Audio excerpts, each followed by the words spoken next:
This is a greater experience of life, and you too can have this.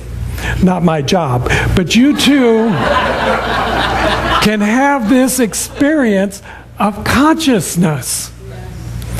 That's why we are teaching the classes.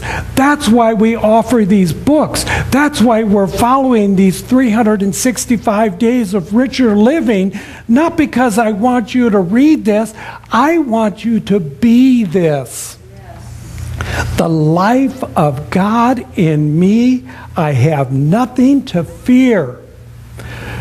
Though I walk through the valley of the shadow of death. That's what that means. Might something happen? Absolutely. We live in the world of physical form. Might there be some pain? Of course there's going to be pain, especially if you're like me and you keep running up against the brick wall trying to figure out something instead of surrendering and let it go.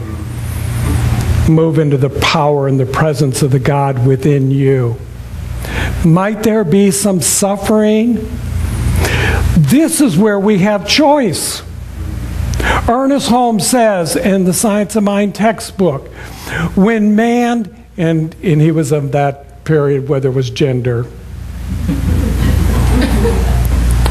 when the individual decides as a collective consciousness that we have learned everything we need to learn from suffering, we'll give it up. Isn't that powerful? When the individual has learned everything that it needs to learn from suffering in a collective consciousness, we will give it up. It will no longer be a part of the experience on this world. Suffering is a choice. We choose to suffer, whether we know it or not. We choose to suffer. I decided to give it up some years ago during Lent. I thought what am I going to give up, And they always ask you, give up something that you're really holding on to, something that you really treasure, something that you hold deeply. And I said, well, suffering. I was really into suffering. Everything I was doing was about how much pain and suffering could I get out of this, because then oh, poor me. Won't you have pity on me? Won't you feel something for me because I'm suffering? It worked for a little while. And then everybody started to move away. It's way too much suffering. This is part of the law. This is part of the universal law.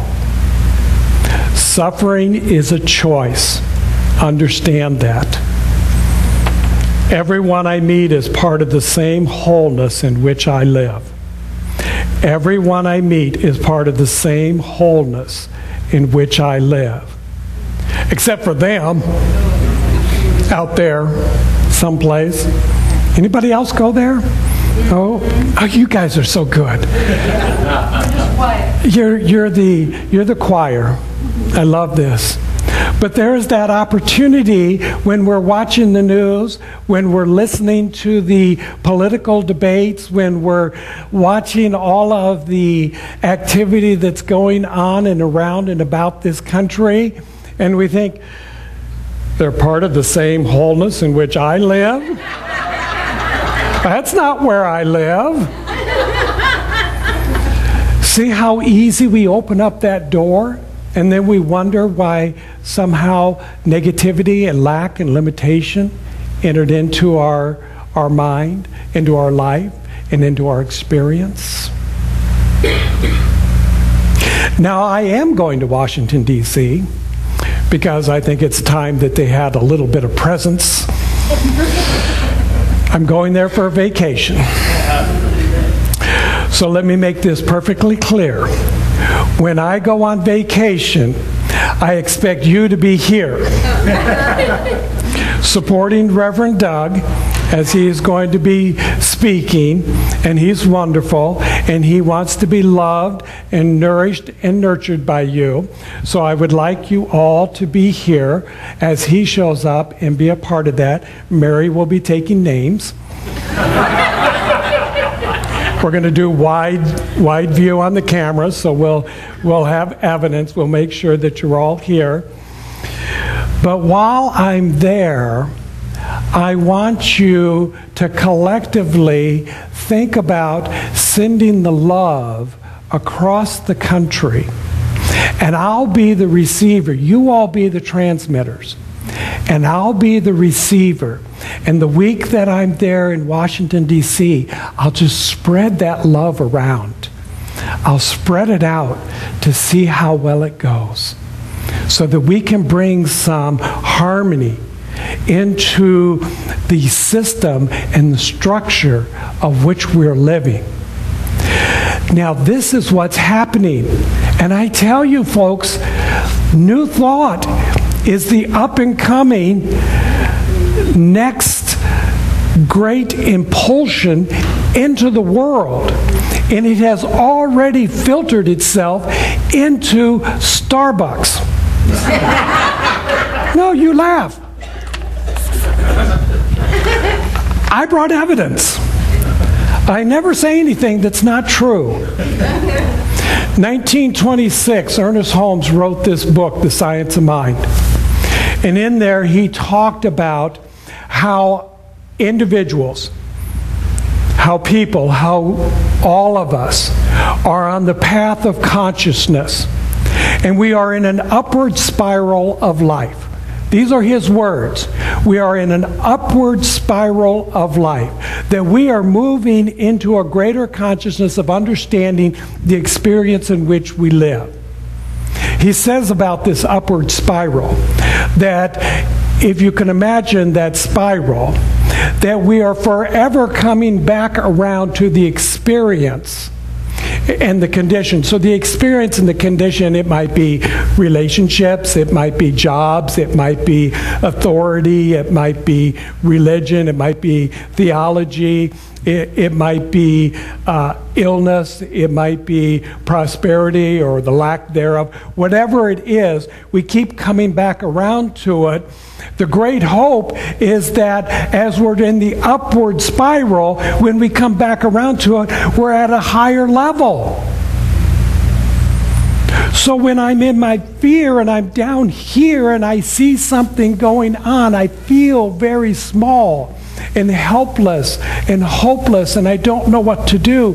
But as I begin to move in that spiral and I come back further and further, my consciousness is raising higher and higher, and I'm standing at a greater level, and it's like I'm on top of San Jacinto looking down over the valley, and I know that the kingdom of heaven is here.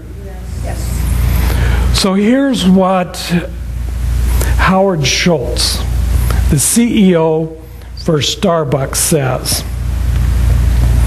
3 weeks ago, I asked fellow business leaders to join me in urging the President and the Congress to put an end to partisan gridlock, and in its place, to set in motion an upward spiral of confidence. There it is. New Thought, Science of Mind, has entered into the consciousness of Howard Schultz, the CEO of Starbucks, and he has put the call out into the world and said, it is time. Now is the time. This is the place. You are the people.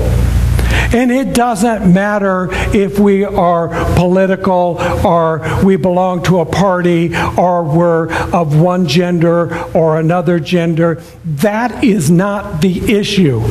The issue is that we are individualized expressions of spirit. Every one of us is a divine expression of spirit. I want you to feel that. I want you to live that. I want you to be that. I believe that many people come to church, synagogues, temples, ashrams, centers for spiritual living,